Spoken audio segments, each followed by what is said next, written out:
to recover your Synchrony Bank username. Hi everyone and welcome back to our channel. In today's video, we are providing you with a step-by-step tutorial that we can follow and we should be able to recover it. So let's just dive right into the video and get started.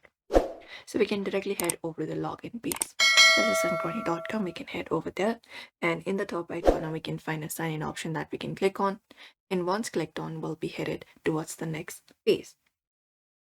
Now here this login page opens up. Now what we can do is under the login fields, we can directly find an option called forgot username.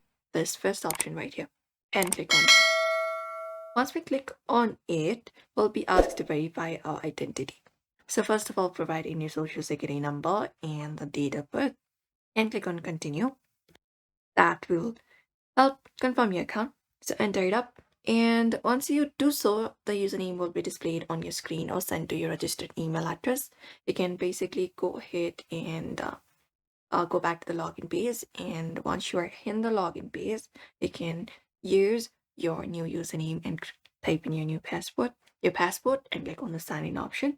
And that way you should be able to do it.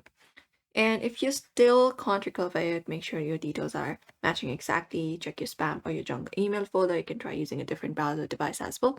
And if nothing else works, you can even contact the Synchrony customer support for more help. And that's it. For now, you can just go and follow this method. So we hope this video was helpful. Give this video a like and subscribe for more.